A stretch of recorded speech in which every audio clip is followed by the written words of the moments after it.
Ich filme! Und wir sind in Lettland. Jawollo. Verrückt. War schon komplett anders hier, ey. Boah. Eine andere Welt. Frag mal nie nach Sonnenschein, du.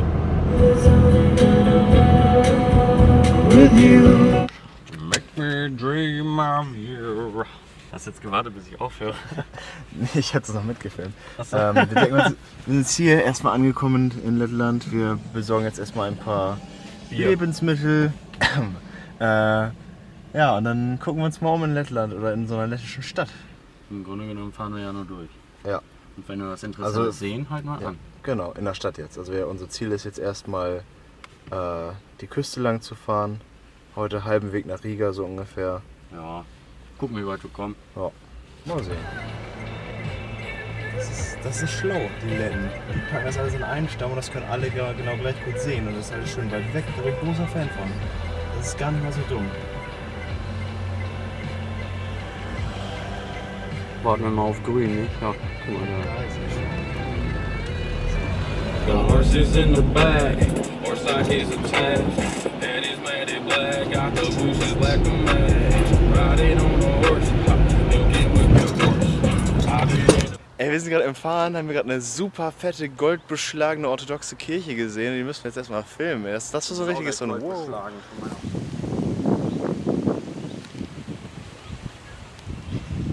Da ist sie. Die gucken wir uns jetzt mal näher an. Ah, das ist voll krass, diese alten Plattenbauten überall. Und auf einmal mittendrin diese fette alte Kirche. Geil. Und die ist wirklich beeindruckend. Die ist wirklich krass.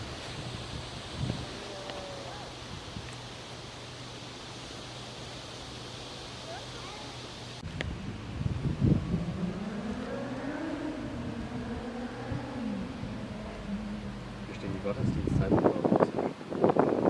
Das ist russisch-orthodox, die Kirche.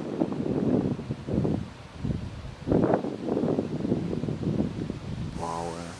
Das kann die Kamera gar nicht einfangen, wie mächtig das Das ist aussieht. wirklich sehr imposant. Ja. Wollen wir mal näher dran gehen?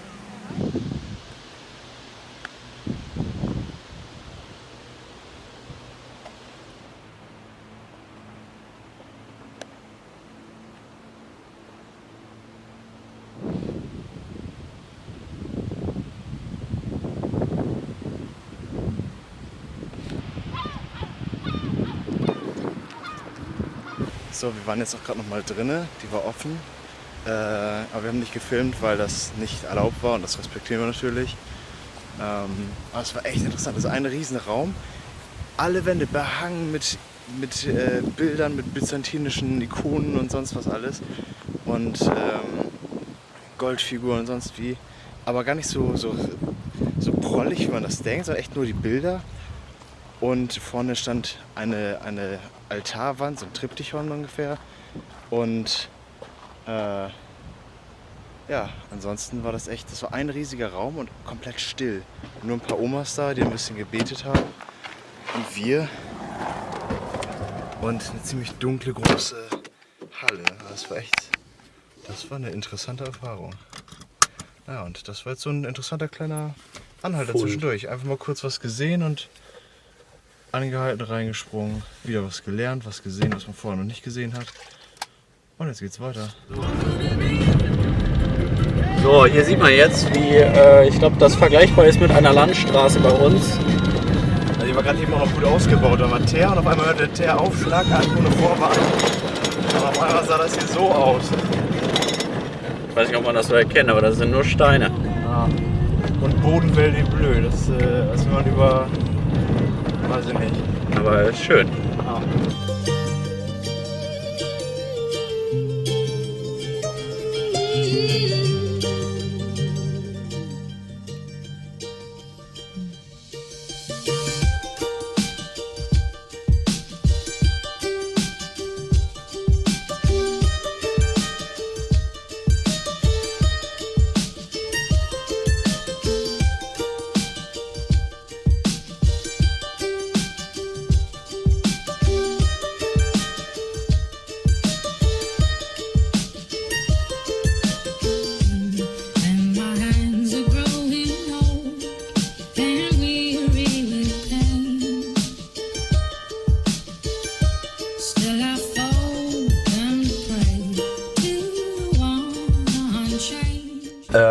Skärtanks gesehen und so und das ist ein riesen Symbol. Also das ist kein Restaurant gewesen. Da war ein Das ist ja riesen auf der Brauereikarte, haben wir doch auch eine gesehen. Ja, und das muss die sein. Hier an der Küste direkt, ja. Wir haben vorhin ein Bier gekauft und deswegen habe ich mich gerade irgendwie an dieses Symbol erinnert. Und jetzt sehen wir das gerade im Vorbeifahren und ich glaube, hier steht die Brauerei einfach. Wir sind durch Zufall direkt daran vorbeigefahren, ey. Hätten wir fast übersehen. Da ist sie. Ja, Abus steht da.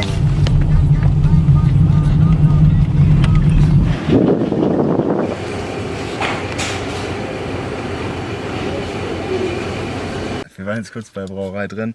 Es hat sich nicht ergeben, dass wir da hinter die Kulissen schauen konnten, weil das eher so vorne so eine, wie nennt sich das? Verkaufsraum. Ja, so ein kleiner Marketingabteil ist, so, wo die so ein bisschen Bierkrüge und Snacks und Bier verkaufen und Andenken, so ein Andenkenladen halt. Wir haben uns hinreißen lassen, haben Bierkrüge gekauft und ein paar Snacks, also frittiertes Brot und sowas. Ja, wir sind jetzt gut ausgestattet und dann machen wir uns mal wieder auf den Weg. Mal gucken, was wir so unterwegs noch finden.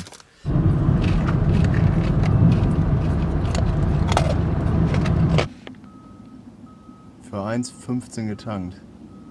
Und das ist noch teurer als in Litauen. In Litauen hatten wir teilweise für 1,3 die Möglichkeit zu tanken. Hier ticken die Uhren noch anders.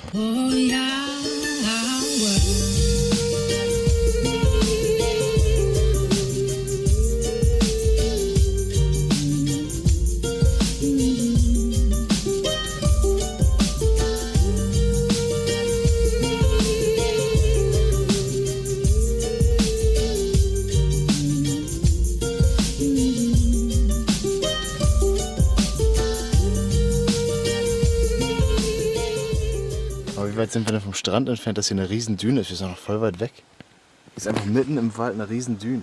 Dann vielleicht so 20 Minuten fahren oder so. Und da ist ein riesen Radioteleskop hinter uns.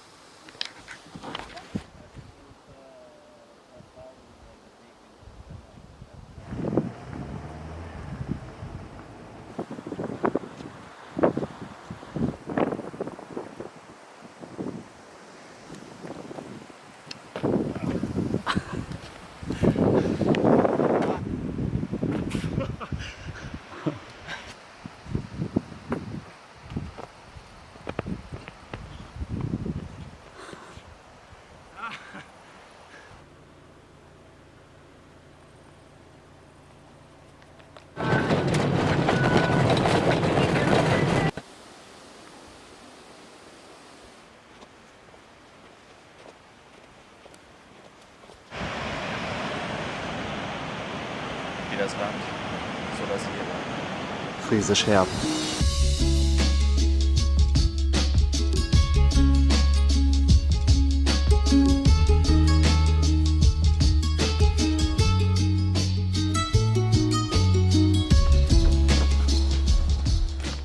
Wir suchen einen Campingplatz mitten im Wald, aber da führt gar keine Straße hin.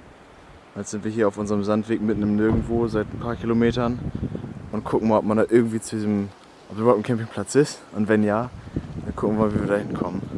Jetzt gehen wir einfach ein bisschen zu Fuß durch den Wald. Lassen das Auto hier irgendwo an der Ecke stehen. Mal mehr an der Seite fahren können. Ja, ein Da bisschen. kommt sogar ein Auto. Das ist ein Auto. Wir haben ein Auto gesehen, der fährt da unten lang. Wir gucken jetzt mal, wo der rauskommt und sehen wir mal noch, ob wir da lang können. Wir erkunden die Gegend mal ein bisschen zu Fuß. Wir laufen jetzt nach Estland. Okay, scheint da hinten zu sein. Ach dann. Sind die da hingekommen? Wüsstest du gerne.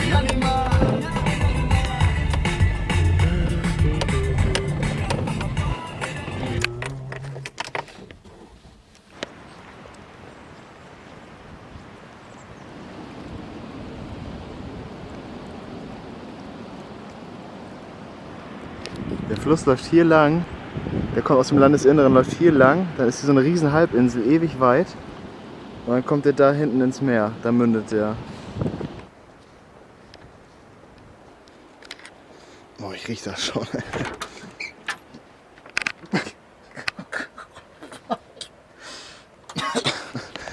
Es riecht genau wie in einem Schweinestall, aber wirklich 1:1.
Ehre.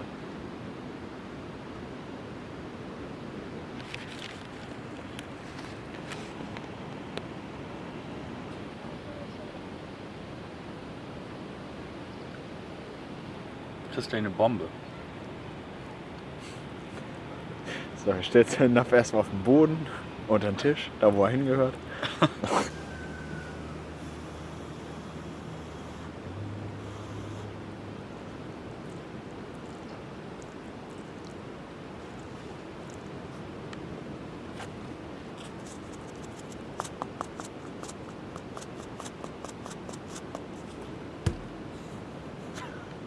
Das soll keine Beleidigung an deine Kochkünste sein, aber ich bin von Natur aus etwas salzstärker gewöhnt. Kommt von der Küste. Muss das Essen salziger sein als die Luft? Nein, natürlich nicht. Was ist das für ein Scheißspruch? Das ist Zeig mir die Stelle in der Bibel, wo das steht.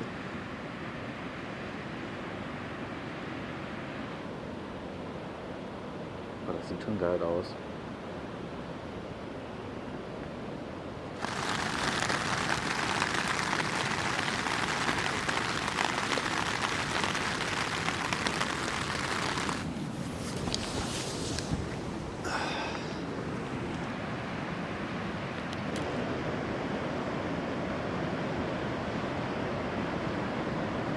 So, wir haben jetzt unseren Campingplatz in Windeseile abgebaut, als mal kurz windstill war. Und jetzt machen wir uns auf den Weg nach Riga und sehen uns die Stadt an.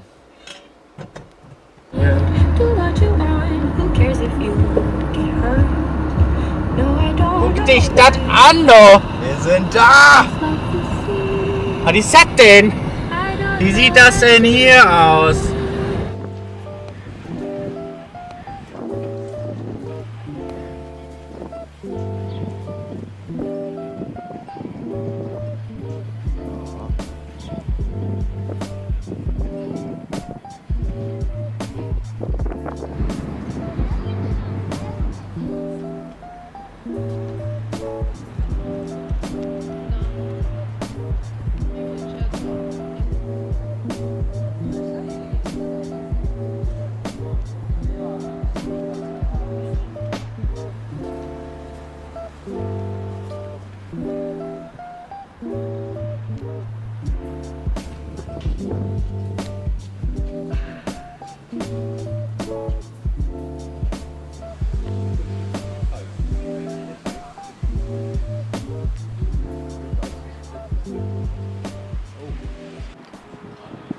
Wenn das war der Tag, an dem ich meinen gewogenen Gürtel kriege, den ich schon seit 2 Jahren suche, dann ist das ein guter Tag.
Autobahn.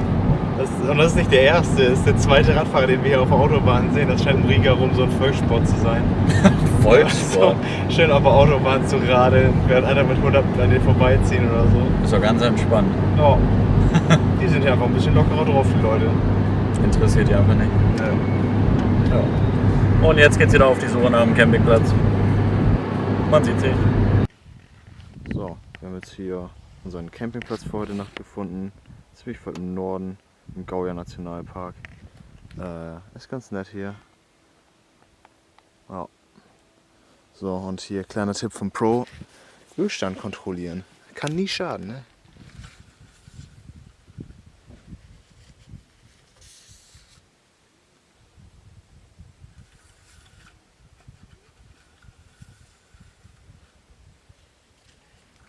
Oh, kann demnächst mal wieder was drauf. Da will man einmal abends sein Feierabendbier in Ruhe auf dem Campingstuhl trinken. Einmal. Ein einziges Mal nur. Und dann fängt das wieder an zu regnen hier, ey. Danke, Lettland. Da wir morgen weiter nach Norden aufbrechen, wird es jetzt wohl Zeit für ein kurzes Fazit zu Lettland. Was hätten wir gerne gewusst, bevor wir hergekommen sind, oder was war interessant zu sehen? Das hätte ich gerne gewusst, eigentlich gar nichts. Ich fand es eigentlich geil, dass man so überrascht wurde. Ja. Unterschiede zu Litauen. Weniger landwirtschaftlich. Deutlich weniger. Litauen war ja wirklich meilenweit bis zum Horizont, hauptsächlich so Weizenfelder. Aber hier ist es wirklich so, dass man kaum Felder sieht, viele Wälder. Und die Felder, die da sind, sind nicht beackert. Das sind einfach wirklich, keine Ahnung, wilde Blumenwiesen oder Graslandschaften oder sonst irgendwas. Aber auch eine Menge Radfahrer und Fußgänger, auch wirklich an befahrenen Straßen, wo keine Seitenstreifen sind einfach irgendwelche Omas unterwegs oder so. Keine Ahnung, Leute, die Beeren sammeln, einfach mit dem Auto auf der Landstraße anhalten und aussteigen. Und überall sind kleine Bärenstände. Leute verkaufen Pilze und Beeren, privat, die sie im Wald gefunden haben, einfach so mit Eimern am Straßenrand. Ja. Wie genau in Litauen gilt auch hier, überall sind Bushaltestellen. Man kommt durch die verlassensten Gegenden und da ist einfach so ein kleines Plateau im Wald und da ist ein Bushaltestellenschild. Im Gegensatz zu Litauen sind hier aber auch meistens noch Bänke und Mülleimer da. In Litauen ist teilweise echt nur so ein Schild und eine Plattform. Mit einer der größten Unterschiede ist aber das Wetter. Also es ist deutlich kühler gefühlt. Ich weiß nicht, ob das nur am Wetter liegt, so an sich, dass es halt kälter geworden ist. Aber generell ist es halt einfach kühler, auch tagsüber. Ja. So, wir hatten jetzt viele Tage, jetzt die letzten Tage so wirklich, wo wir tagsüber 30 Grad hatten. Ich glaube, wir hatten heute hatten wir auf jeden Fall 18 Grad so um den Dreh. Wir werden sehen, wenn wir noch weiter nördlich kommen, wie sehr das am Wetter liegt oder am Klima. Werden wir dann in Finnland sehen. Ja, das befürchte ich auch. Es bleibt spannend. Ja. Na, dann Prost. Aber das sieht schon geil aus.